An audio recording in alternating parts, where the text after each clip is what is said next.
Ready? Yeah. Okay. So the chemotherapy is called PCV, and the PCV stands for 3 different drugs. One of the drugs is given as an injection once every 6 weeks. So you have to come into hospital every 6 weeks for that. One of the drugs, the P, is a tablet, and you take that for 10 days at the beginning of the 6-week period. And another drug is also a tablet that you take at day 1, just on the first day of treatment. Right. Okay. So it's a 6-week cycle with an injection and 10 days of tablets each time, and then the rest of that 6 weeks is a break. Okay. Right. Before each cycle, you have to have a blood test. Yeah. For the first cycle, it's not so important when you have it, but for the subsequent cycles, from cycle 2 onwards, we really want that no more than 2 days before each injection. So if the treatment starts on a Monday, Then you can do it on the Friday. right? Yeah. So I was just. But if it starts on a Wednesday, do it on the Monday or Tuesday. Yeah. In general, as you've already said, this is relatively gentle chemotherapy. I don't expect this to make you unwell. If it does, we need to do something about that. Yeah. But of course, there will be some side effects. Yeah, of course. The likely side effects that you'll experience yourself during the chemo are a little bit more tiredness. I don't expect you to be in bed all day, but a little bit more tired, especially some people find those 10 days, they feel they've got less energy. Many people find that it affects their appetite, and many people lose a little bit of weight during the chemotherapy. Those are the most likely things that you'll experience. Yeah. The things that I will notice when I do your blood tests, and the things that you need to be aware about because it's potentially very serious, is that your white blood cell count will go low to some extent during the treatment.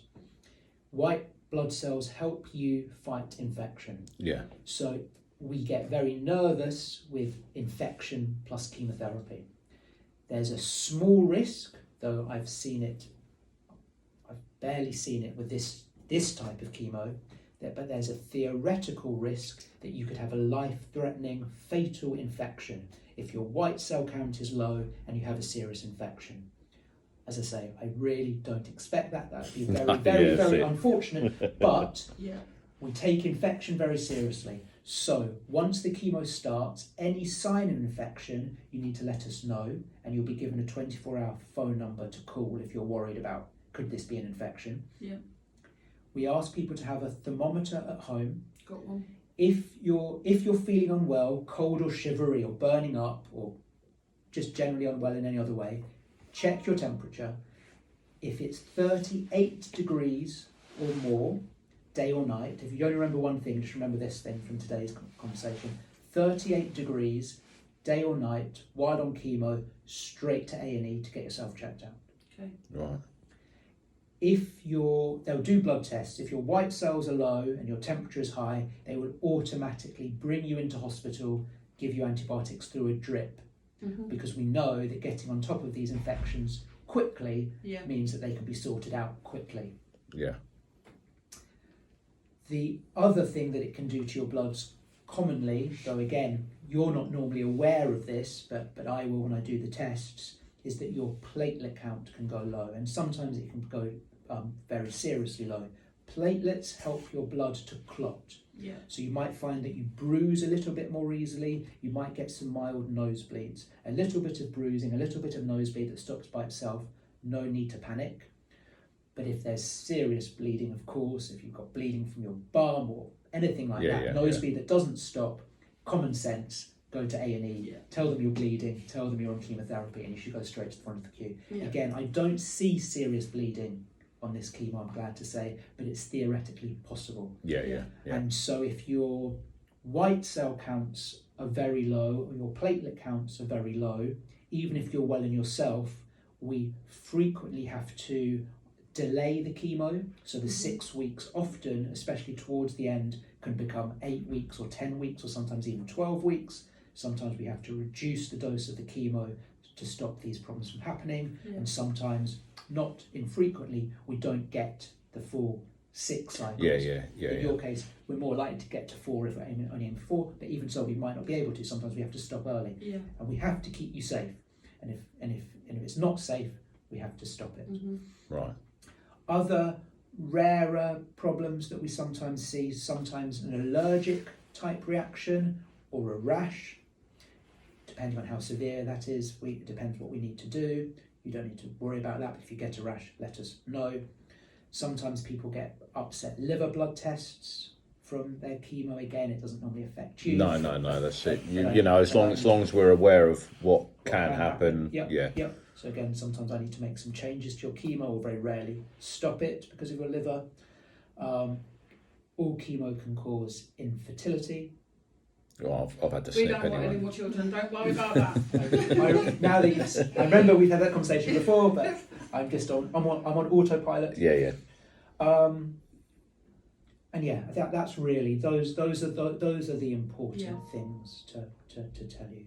So in terms of what could the chemo do to the fluid, I suspect nothing, but you could imagine a scenario where your platelets became really low and you had a bleed, and that could obviously make a difference. I don't expect it to happen. I don't see that very often, but it's a theoretical possibility. Yeah. But in short, I don't expect the fluid to really be affected by the chemo, and I'd hope that by the time the chemo is finished, it has resolved, but of course I can't promise that. Yeah. No, that's it. You know, you're in the realms of the unknown, aren't you?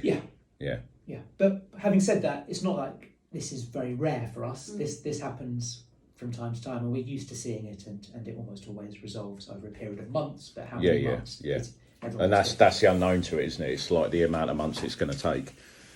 Exactly. Now, one other important thing which I've forgotten to tell you is that with the the tablets that you take for 10 days, which stands for procarbazine, it can, in some people, cause a reaction if you eat certain foods. Right.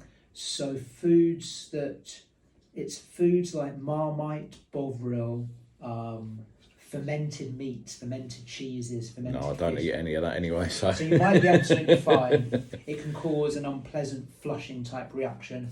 This leaflet will tell you what you should avoid. Yeah. It might be that it doesn't make any difference to you. No, Given that's what right. you eat. If you live off cornflakes and... I don't really eat breakfast, so No. What do you like to eat? I'll have either fruit toast at lunch or yogurts, and then dinner, That won't be a problem. and then dinner. Then just dinner. What sort of thing do you eat for dinner?